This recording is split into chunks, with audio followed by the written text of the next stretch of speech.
Whoa, week 14, Bucks McGee. What a lot of chaos we have to unwrap on this one, huh? Oh, we knew it was going to be good, but I didn't think it'd be this good. Woo-wee.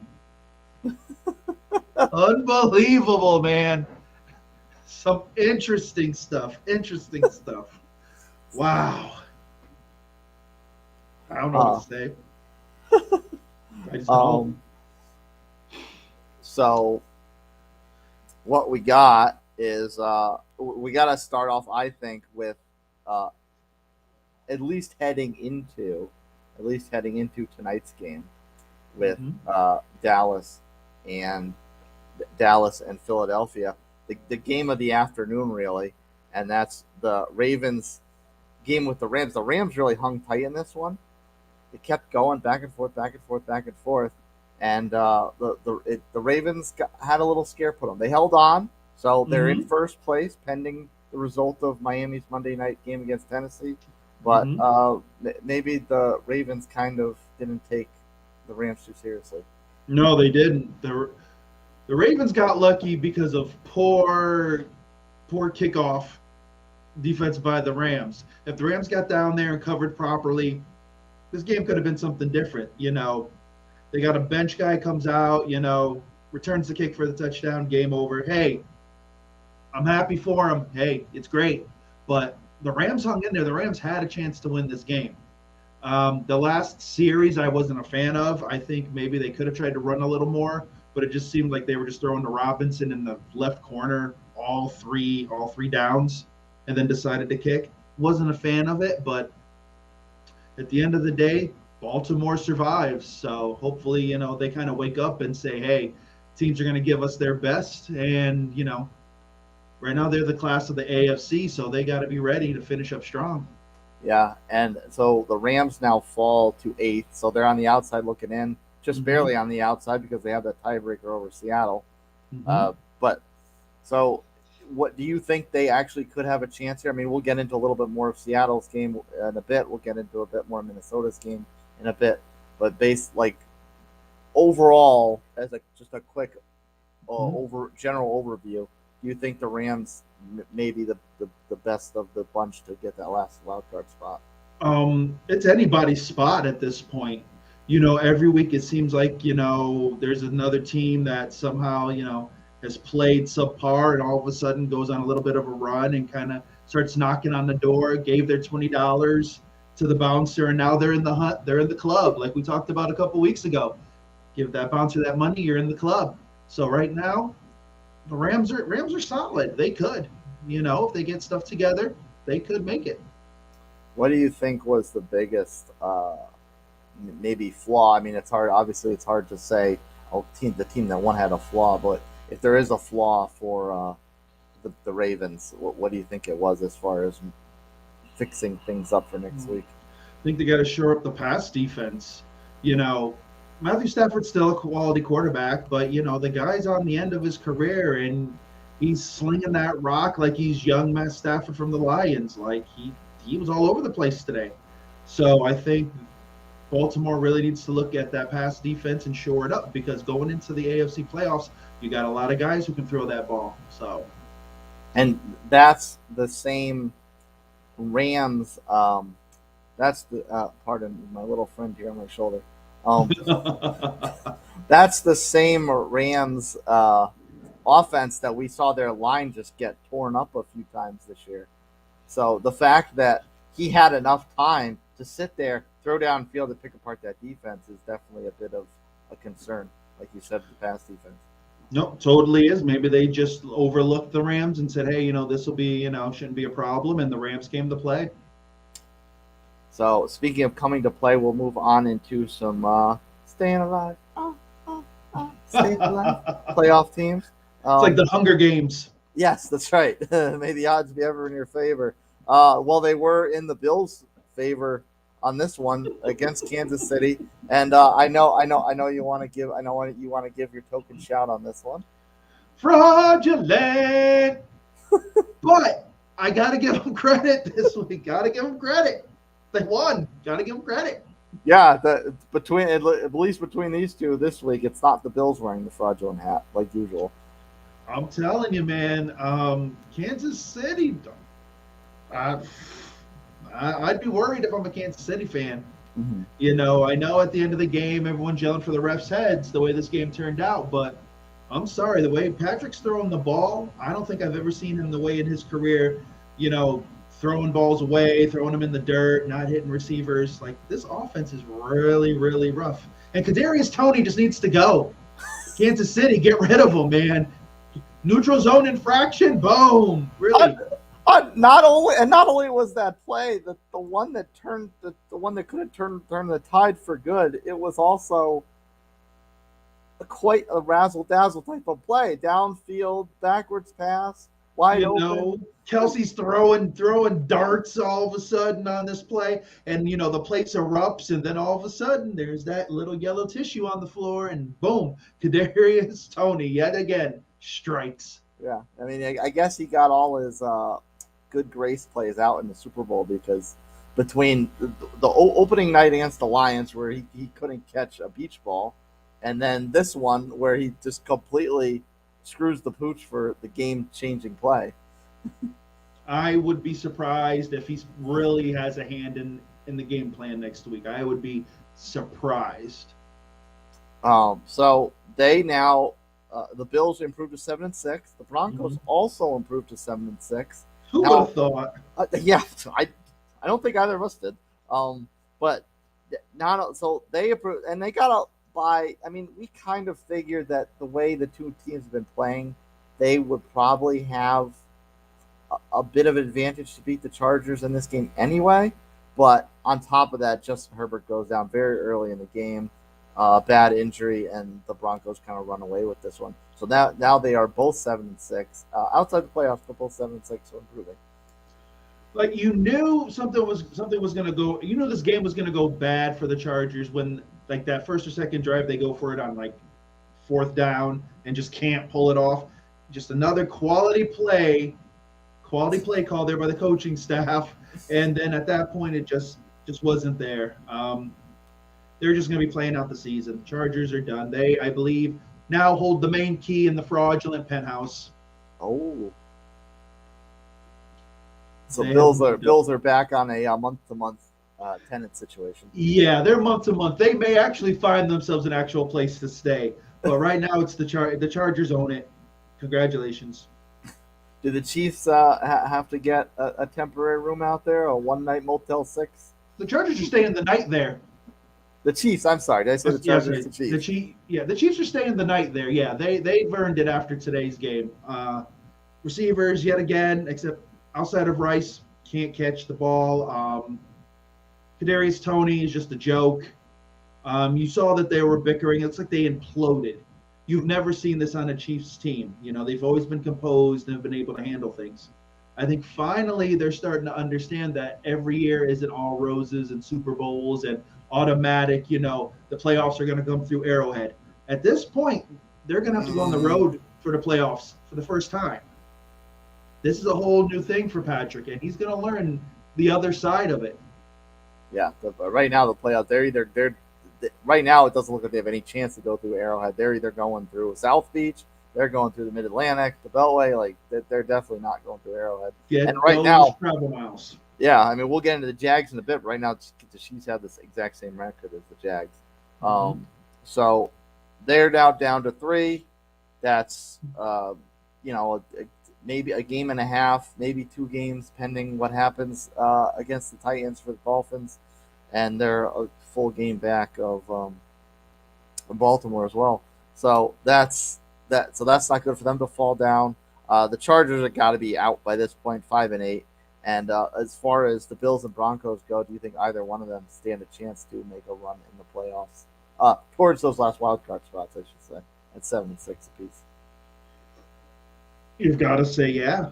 At this point, it's anybody's game. The room is packed. If you're 7-6, you've got a shot.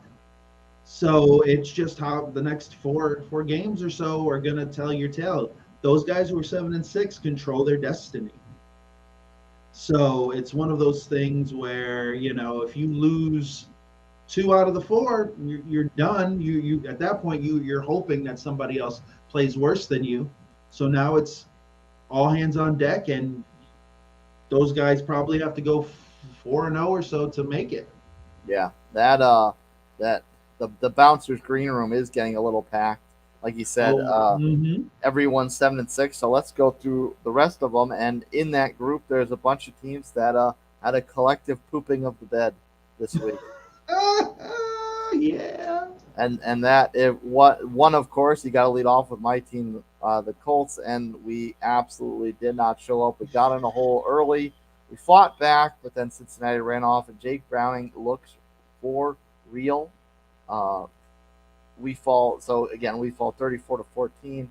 Browning leads this runaway second half to pull away from us, and it's not looking too good for us right now. I don't know. A couple mistakes, here and there. It was just, and we talked about it. We said for you guys, for the Colts, they've got to really play some mistake-free ball, and it just Browning was good. He had some hiccups himself, had an interception and such, and he was able to turn it around. I think it just comes with inexperience with being in this situation. Maybe for the Colts, like we control our destiny to get into the playoffs. Like there aren't really seasoned vets on that team that have gone through that. So maybe that's part of it. But now you've just got to say, okay, we've got 4 games left or so. We just got to win out. That's all you can do. One game at a time. We control the destiny. You can't worry about what everybody else does. You got to just do you and go from there. Now, I do want to read a bit of an odd current wild card standing in the AFC because we just lost Cincinnati. You think, okay, the Colts are definitely on the outside looking in. They shouldn't even have a head-to-head tiebreaker against Cincinnati. We know we don't have a head-to-head tiebreaker against Cleveland, despite Cleveland. We'll get into them in a minute. They won They won this game against Jacksonville. But so right now, the wild card standings break down like this: Pittsburgh somehow is back into 6th spot. They win a tiebreak over us for percentage in best win percentage in common games. They win a tiebreaker over Buffalo and Denver based on their best win percentage in conference games. And their division tiebreak was initially used to eliminate Cincinnati, when Pittsburgh wins that tiebreak because of a head-to-head. And a division tiebreak usually used to eliminate Houston because Indianapolis wins the tiebreak over Houston head-to-head. That's a word salad. Wow. So, and then we win the tiebreak over Buffalo, Cincinnati, and Denver based on conference win percentage. The division tie used to eliminate Houston because we have the head-to-head. So somehow, because of all these games went down this week, yep, Pittsburgh's back at 6. We're back at 7, despite not having a head-to-head tie-breaking win. Hey, I take it. That's all I can tell you. Take it. It's the formulas are all, it's the NFL, man. They use this, that, and the other, and that's how the formula plays out. So at this point, I think now teams have to look at where they're at and say, okay, if we've got a puncher's chance, we've got to go undefeated and let the cards fall where they lie. That's all you can do, really. You can't sit there and say, well, if we win here, we lose here, but if we win this, like it's confusing because it changes literally almost every day because there's almost a game every day. Yeah. So you just got to win out. Any team that's in the 7-6 situation or less, you got to win out. And hopefully that little mess will be just clarified next week because we played Pittsburgh, and hopefully we're on the plus side of that one. Ooh. But, now the other side of it, neither of these teams are in the 7-6 pack, but I kind of was hoping that maybe we'd get into an overall tie with Jacksonville, and maybe they drop another game, we get back in first place. I think we could pretty much write off us winning the division now because of the loss. But Jacksonville did lose. They lost to Cleveland. Joe Flacco off the couch. I think they said on the game he was watching games last week in his mother's house, not even his own house. Just waiting for the phone to ring, and lo and behold, Cleveland calls, and First game, he throws for 200. Everyone's like, okay, this is not going to go well. And then this week, boom, over 300 yards, throwing dimes. And Cleveland lucks out, handles business, had a scare at the end. All of a sudden, Jacksonville decides to wake up and play some ball. But they handle business and beat Jacksonville. Yeah, ETN got some yards, chunky yards at the end there to make it a little interesting. Mm-hmm. What I thought the big thing about this is, of course, Trevor Lawrence was a game time decision. Mm-hmm. Bad ankle, if I'm not mistaken, and he really did not look like he should have been playing in this one. It's like he couldn't get anything on the passes. Like a couple passes, a couple of the picks just seemed like they hung in the air. Like he just couldn't get anything. But then in the second half, it was almost like, I don't know if he was just, able to tolerate the pain or whatever, but, he had some scrambles. It looked like he was able to get some zip on the ball. So it's a tale of two halves. Adrenaline's a wonderful drug. Yeah, especially when you think you're going to come back and win, and fortunately you fall short. But this has been, what we've talked about with Jacksonville. Like they have the games when they're on it and they're like, all right, they've reached that level of elite. They're going to be that team. And then next week, they screw the pooch and you're like, oh, it's Jacksonville. So. Yeah, and obviously big ups to Cleveland because they could be in a situation when we'll talk about it next week when we look at the schedule and break down what games we're going to talk about. But Cleveland could effectively lock up the 5 seed because somebody, we play Pittsburgh. So one of us is going to fall further back. Buffalo's got an uphill struggle. Cincinnati's got an uphill struggle. Denver's got an uphill struggle. So Cleveland could get themselves really sitting pretty after next week. They could, with getting Flacco in there, a guy who's been in this situation, who's playoff tested, won a Super Bowl.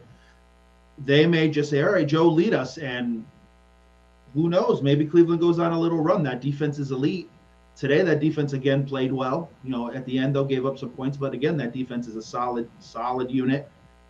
Who knows? Maybe Cleveland is this team all of a sudden goes on a bit of a magical run.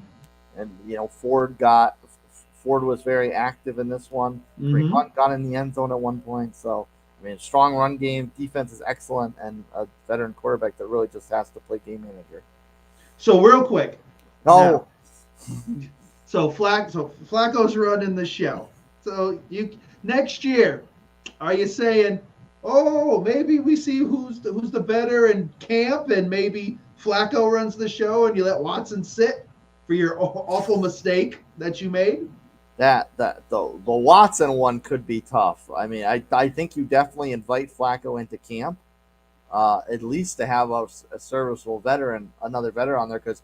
What if Flacco gets you on a run in the playoffs? You don't win the Super Bowl, but you go on some magical run. Let's say you lose out somehow in the AFC Championship. If money wasn't an issue, they would grant him another year. But we saw how that happened with Carson Wentz and Nick Foles. Eagles were right back to Carson Wentz the next year. So I think money talks and a lot more in today's league than it used to. True. I think. I think I don't even know if a title would save that because of the money they do have tied up. Shoot, if I'm Cleveland, I'll eat that money. Thank you, Joe Flacco. You're our man. I'll eat that money. See you later, Deshaun. Oh, if there's any way they can buy him out or trade him, yes, absolutely. But I also don't know who would want that. Cleveland fans would forgive you because they got a Super Bowl title. They would forgive you for the next 50 years. You'd be okay. 50, maybe 100. They already got the NBA title from LeBron. That's true. Flacco's getting a statue next season. That's for sure. If they were to win it out, Flacco would have a statue there, no problem. Yeah. The other AFC wildcard contender that kind of fell flat on their face, it was the Houston Texans, and they were playing okay early on, but for whatever reason, once the MILF Hunters started getting some touchdowns on them, the Jets took off and ran away with this one.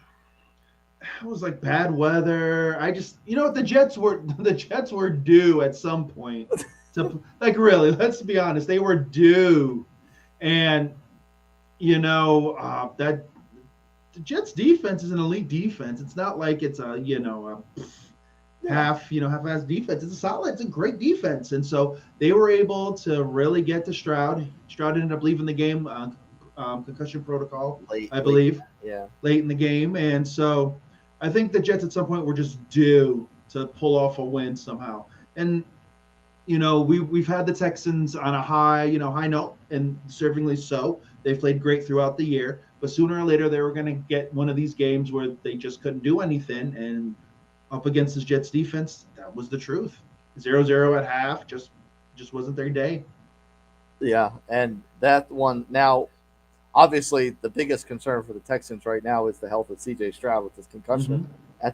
at the end of the game. But you have to wonder if you're the Texans, like what could have been, they shouldn't be sitting on the outside looking in, grasping for breath there because now that here they have with 2 losses that they've dropped to Carolina and the Mm-hmm. Jets. Like this team should be challenging Miami and Kansas City and Baltimore right now. Not just barely sitting on the outside of the wild card picture. That's true, but we had no expectation for this team to begin with. So they've gone on this magical run, and sooner or later they were going to hit some serious bumps, and this is where they're hitting them. Tank goes out with the broken fibula. It's one of their main weapons on offense.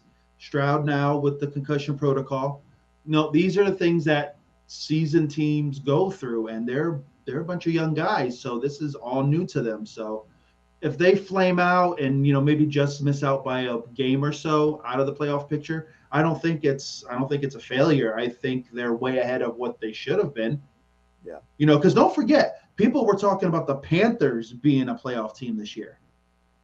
And everyone was saying, "Oh, the Texans, they might win a game or two here and there."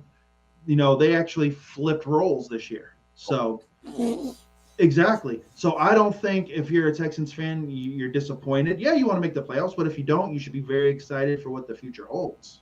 Yeah, yeah. So we'll switch gears to the NFC South, and I guess we for once finally this season we called our shot. Yes, finally, there it goes. Following up aptly from last season with a 8-9 division champion, we now have a 3-way tie atop the NFC South at 6-7. Oh yes, you don't do it pretty. You just get it done. Yeah, well, it's certainly the Saints. The only thing pretty about the Saints game was the fact that it's a win because Carr really did not look very consistent. He was very shaky. The defense was exceptional, but at the same time, they also played Carolina, who can't block you or I. Uh, Exactly. The Saints did what they were supposed to do. Let's be honest. Like, there's no reason for anyone to get all high and mighty on New Orleans now because they beat the mighty Panthers. Okay, But again, Carr is not what was advertised. It's not a good situation offensively. It's not. You beat a downtrodden Panthers team, which you should have. Okay, so now we continue on, and now it's a 3-way dance. Now it's whoever drops the ball, you'll start to slowly see them drop off. So 4 games left for each of us. Gotta win out. Whoever wins out, I think, wins the division. Speaking of the division, now what was hinging on this being a 3-way tie is your Tampa Bay Buccaneers pulling out a victory against the Atlanta Falcons. And Can't this do one, nothing easy. Can't do nothing easy, man. that is completely true because Desmond Ritter actually kind of looked like a professional quarterback in this one. Either he was making great throws or just screwing the pooch. I don't know what is. And now that's a problem for Atlanta, especially going in the offseason, because now it's like, do you hang your hat on this guy? Mm-hmm. And actually, Kyle Pitts had a touchdown. Go Yes! figure. First one of the season. That's so sad. That is so sad. Kyle Pitts found pay dirt, and Drake London had 10 catches for $170. Bijan Robinson had almost 100 all-purpose yards. Bijan sighting, for one. The fact that it's enough of a shock that we even see him getting his name called, let alone having 80 all-purpose yards and a score for himself. Exactly. So, they've got a lot of young guys, a lot of weapons. But the question is do you believe that if Ritter is the guy? Now, if you put a quality veteran on that team, are they better off? Yeah. And talk about how this one really ended because Tampa was up not by a lot, but had a lead for a good chunk of this game. Atlanta came storming back, and Yep, then it was Tampa 19 to had 10. yeah, and then Tampa had, of course, this finish to close it out. Oh yeah, my man Baker Bay throwing to Kate Odden for the right in the corner of the end zone. I'm telling you, Baker for 3 quarters will look like junk, like you can't figure him out. But then when it's time, he just does it. So I can't figure it out. But you take the win how you can. The defense again played solid. Antoine Winfield, Carlton Davis, those guys. I don't know. It's a win. I'm gonna take it. We're moving on. What's the biggest thing to improve upon in order to be the one to finish out this division? Wow. Let me see. First of all, I do want to give a shout out to the run game. The run game did show up. White had over 100 yards, so there we go. There was a run game. There was a run game. It's the passing game. Like this week and last week, I know this week they tried to get the ball to Godwin on purpose a lot more, but it just seems like him and Baker just aren't on the same page. They totally shut down Mike Evans. Mike Evans, it was really tough. Towards the end of the game, Mike got a couple of chances to make some plays, but I think it's just getting on the same page with the receivers. If that can happen, because the run game all of a sudden is starting to show up a bit. If Baker can hit some passes a little more consistently, they can win out. They can go 4-0. I think they can beat Green Bay. And then, they have Jacksonville. I think that's the only other game that's the only game that really, really bothers me for the remainder of the season, because the rest of them are division games. Trevor Lawrence plays like he did today, and that ankle doesn't heal. If I gotta could be anyone's game. put in the Beth, man. Put in the Bethard, man. He needs some play. So the other two NFC games to talk. One, I think the Raiders kind of wanted to give the Vegas faithful a taste of what the Athletics games are going to be like, because 3-0 is a baseball score, not a football score. What the heck? 2 games today, 0-0 at half. Yeah. And this one, somehow they put up 3. I don't know, man. You win. You win. Yeah. And that, of course, is not to confuse the audience. That, of course, is the Vikings that won. And that's That's all you got for it. It's really it. There's nothing else you can really talk about from that game. 3-0, you win. Your kicker's the MVP. We move on. It gets awkward. Like, I can't, there's nothing else to talk about in this game. Now you're like, all right. Oh, no, we can't tell. Justin Jefferson did end up leaving the game with a chest injury. So yeah. I think you just shelve him. Just shelve him for the season, because you're not going to, I don't know what, playoff-wise, I don't think you're going to make it. Well, get him 100%. That was one of the 2 big storylines to pull out from this, because obviously there wasn't much on the scoreboard to pull out from it. Is Justin Jefferson, like you said, he had that chest injury. He leaves the game, actually went to the hospital. So we'll see how that plays out as Monday progresses. Mm-hmm. And Josh Dobbs was benched towards the end of the game. The astronaut got pulled out of the space shuttle. Wow. So do you think the shine is off the Dobbs? Do you think his streak, this hotness is over? It seems like it. It seems like, pardon the pun, he's come back down to earth. Impressive. I like it. Impressive. Sometimes they come to me. It was a hell of a run, Josh Dobbs. Yeah. Hell of a run. Pour one out for our fallen homie. That's it, man. That's it. So, how do you think the Vikings now stack up into this NFC wild card hunt? I don't know. Are they going to ride with Dobbs or not? Like, this is it. Like, I don't think they're making the playoffs. I think maybe they'll play spoiler, the rest of the way. But I don't think they've got the weapons. No, they do have the weapons. I just don't think they have the quarterback. Dobbs, I think the shine is off. Like, the guy's solid, but I don't think he's going to lead you to the playoffs. Yeah. So I think at this point, you play the season through, try to keep everybody healthy, and then you've got to figure out your quarterback situation. And he was someone that came in for, I can't remember the kid's name, who started right after Cousins went down. Dobbs came into the game right away, and then the rest is history, and now he gets playing. So you might be onto something as far as him just kind of running out of his juice. Yeah, it just might have been he was hot at the right time. He played for three different teams or so, and now all of a sudden, you kind of everyone has game film, so teams probably figured him out, and now they're like, all right, well, this is what he likes to do, and now here we are. Yeah, and I think you're right. Just shut down Jefferson at this point because like, if Dobbs puts up another game that's subpar, there's no point to rush to try and bring back Jefferson. This is your franchise player. He's your franchise guy. You're not going to hurt him. Yeah. So Uh, the other team that we briefly mentioned that's in the wild card hunt is Seattle. Now, despite Geno not playing today, Drew Lock actually came in with a little bit of a hot start, got a couple touchdowns early, and was hanging around with the Niners for a little bit. Drew Lock's looking for a job. Drew Lock. Who knows? Maybe he's the Vikings guy. Maybe the Vikings said, "Hey, maybe we'll take him off the scrap heap." Yeah, he played well. I give him credit. Like you said, it was against the Niners. I think, especially if you're the team that the Niners play after they waxed Philly. Philadelphia.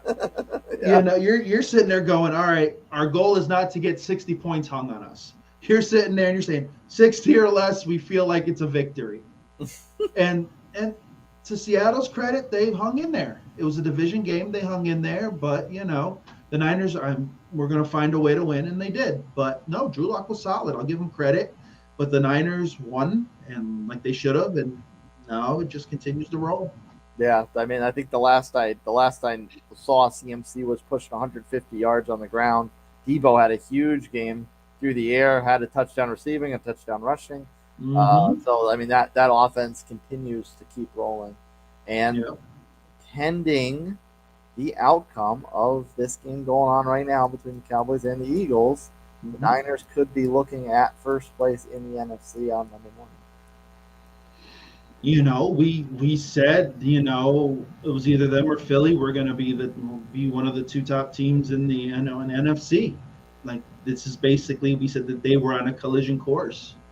The third team right now is probably Dallas, and then we'll go from there. But yeah, the Niners, if they wake up Monday morning and they're on top, they're where they feel they should be, and now they've got to focus and they probably, of course, they want to keep that spot and get ready for the playoffs. But the Niners are catching hot at the right time. Based on yes, and speaking of that, based on the outcome we saw recently where they whooped up on Philly, and the game earlier in the year where they whooped up on Dallas, based on what we've seen since those games, obviously one of them was only a week ago, but based on what we've seen since and what we're seeing tonight so far out of this game going on right now, do you think those results will hold true going into the playoffs? Are the Niners that significantly better than both these teams? Right now, I'm going to say yes because I feel like the Niners had gone through their struggle period. I think when you're an elite team, you always have those points in the season where you struggle, things aren't going right, whether it's just guys aren't on the same page, if there's injuries. The Niners went through that earlier in the year, that when they lost, 3 or 4 in a row, and everyone was like, oh man, especially when they lost that Cleveland game, everyone was like, oh, here we go. Yeah. Niners aren't what they're supposed to be. All of a sudden, everyone gets healthy again, and then they get back on the magical run that they are now. Philly is now in that situation, and you get whipped up by the Niners. People have been questioning what you guys have got going on. You got injuries, nagging here and there. Now you've got to win. You have to bounce back from it. So I think right now things are holding true to form. Should this happen? Should this hold true? Should they get the number 1 seed? And should the NFC playoffs go through the artist formerly known as the Candlestick? Do you think that of the three of them, Dallas, Philly, or the Niners, do you think San Francisco having home field advantage is the best home field advantage in the NFC? Is that the hardest stadium to play at between 3 of them? Wow, the hardest. I'd say Philly because I've seen games of Philadelphia and I don't wear anything. I stay neutral. I'm just like whatever, woo, Philly. And then I get like 10 miles out and I'm like, yeah, the Eagles suck, whatever. Like that's frightening. Like Philadelphia is a frightening place to play, even to watch a game. If you don't root for Philly, God bless you, because it's no. I would say Philly has the best home field, So, but the wild card in all this is Dallas, because Dallas is on their run now. I want to trust Dallas, but I'm waiting for that game where they prove me right, and it's like, nope, here we are again. There's Yeah. Dak. There we go. But right now, if Dallas continues this run, if all three make the playoffs, I would say I would rank them as Niners 1, Dallas 2, and Philly 3. I need to see Philly get out of this funk, figure out what's going on, and be the Philly team of like last year. Yeah. Or even 3 weeks ago. Yeah, I'll take that. So let's talk about. Obviously, it's a little hard for us to do our show and watch this game at the same time. But what do you think going on so far? As far as the Dallas is up early, they got the quick touchdown. Uh, Philly's looking a little rusty. I don't think Dallas fears Philly at all. I think if this was last year, Dallas would probably be a little hesitant. I would have figured that Philly would have scored first, but Dallas is just going in guns a blazing, looking for this division. They have no fear, and Philly has got to be able to slow down the attack, the passing attack, and it's always kind of been an on-off thing with Philly. Either their secondary's on point or they're just not there, giving up big plays. And their run game, they need the run game back desperately. That's it. So do you think the proverbial monkey is now off Dallas's back? They're ready to roll. Right now, they're proving people wrong. I don't think you can. Right now, you can't say, "Oh well," it's all the Dallas jokes. I think you kind of shelve them right now. They're winning games and they're going toe to toe. They beat Philly tonight. Then I think you got to give them the respect, and they're an elite NFC team. Ooh, a star. Yeah, Monday's gonna be rough with the We Them Boys chance, huh? Oh Lord, that's why I won't look at that stuff till like 2 o'clock in the afternoon. Most of that stuff will go away, and then it'll be dog feeds and stuff, dog stuff. I like to watch golden retriever stuff because I can't handle Dallas stuff so early in the morning. I'm trying to like you. I'm trying to give you respect, but if it's gonna flood, I can't deal with it. This commercial break's taking forever to come back. Do we? What do you like? What do you like the most about about Dallas right now? Based on last week, the last few weeks, based on what we've seen so They far. feel like they've become more of a complete team. Last year, their defense I think their defense really carried them. Like the offense showed flashes, but again, that was Dak, and we all didn't trust Dak at all. It was either you got, great Dak or just Dak who didn't know what the heck he was doing, just throwing the ball all willy nilly. This year, I think Dak really has command of the offense, and they feel like a complete team. So it's just if when they're on, they're hard to beat. But if they start making mistakes and kind of falling back into those old habits like they did last year, then they're beatable. But I think they've grown and gotten mature. They're a more mature team. Yeah, not to forget about Detroit because we were very high on them uh, throughout a good chunk of the season. They took one on the chin today. They lost to the Bears. Are they out of? Are they for all intents and purposes out of this as far as chasing a top seed? I th- I think so. I think unless two of these three other teams really falter, you know, I th- I think maybe 3 seed at best. And to You your know, point, right now, the only team that's looking like they could really falter is the Eagles. Because yeah, you Dallas, know, mhm, Dallas and the Niners look significantly better than Detroit right now. exactly. And the Eagles are just, you hope they get it back together and get it right. Maybe, like I said, it's just a blip. But if this is a situation where this is 2 or 3 weeks to then get back to where they were, that's going to hurt them. Yeah. Well, this game, where are we? We're 2nd and 9, 5 minutes left in the first quarter. Where's the field position? Oh, they're way back in there. Oh, Dak, what's Dak doing? What's Dak doing? Nope. Okay. Oh, Dak. Yeah. Oh, Dacky Dak. All right. All right. What do you now? You committed to Dallas winning this game in the pregame show. You think they're still going to pull this out? Yeah, I think so. I feel confident, and it's rare that I'm confident on a Dallas Cowboys team. I just think they're just I think they feel healthier, and I just think right now they know this is a statement game for them, and they need to win it. I think they understand the urgency of this game. Philly, I think, is still trying to get everything back and right after last week. So this is the downward that the Eagles unfortunately would rather have wanted to hit earlier. See, this is the problem when teams are like, oh, they're like 10-1 or like 8-0. Like, no, I honestly believe sometimes you need to take a loss, take a couple losses. You don't need to go undefeated. Like, just take a couple losses, get that out of your system because once if you start losing towards the end of the season, you may not be able to bounce back because you don't have time to. I saw plenty of that in my lifetime as a Colts fan. 15-1, 14-2.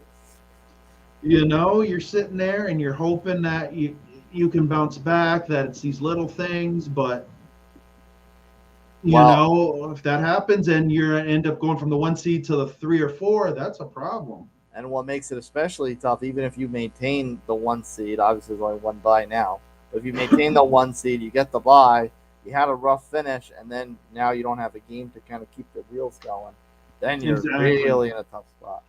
But even then, if you end up with the 1 seed, you get some time to rest. Maybe some guys are nicked up. But you've got to be focused on that and not kind of rest on that. Okay, we got a week. Don't worry about it. You almost have to continue where you almost have to work twice as hard because you don't want to lose that edge. But you got guys you got to get healthy again and things of that nature. So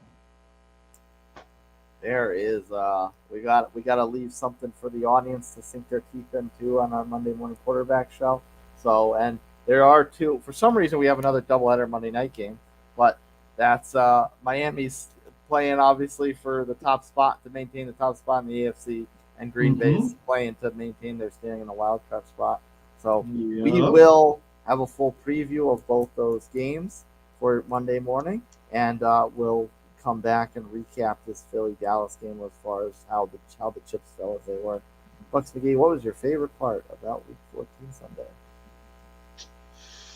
6-7 never felt so good. Sorry. I should have gave you the qualifier that you couldn't take Tampa. Sorry. Okay. My fault. All right. So okay. Okay. I'm not gonna lie. Watching little Patty Mahomes break down there at the end of the game, I kind of thought was entertaining. I kind of like to see Kansas City. I like to see the struggle because now you're going to find out if they can bounce back. It was nice to kind of see, things not go well for them and see the emotion. It was nice. I'm not It going to was lie. nice to see things not go well for them. When you anoint somebody, people, throwing that word goat loosely before, the guys hit 10 years in the league. It kind of leaves you salty in a bit of a way. So yeah, I kind of like it. But no, everyone's. I'm not gonna lie, it's true. Everyone knows where my allegiance lies. I'm not gonna sit here and lie about it. But it's the fact that every year, it's gone through Arrowhead, and now it's probably not. So now you're good. They're gonna have to earn it. The little cutesy plays and all that aren't working as they used to. So now we get to kind of see what Kansas City's really about. So that was probably my favorite part of the weekend. It was a nice. So that sounds like it was a nice smile. It did. It did. It felt nice. I was like, wow. It's like, wow. All is right in the world again. That's right. Well, let's go pay attention to this Dallas game so we know. So we have some meat to talk about for Monday morning, and we'll have the full preview of those two Monday night games. Bucks McGee, great job tonight. Happy Sunday to you, and we'll see everyone in a bit. See you soon.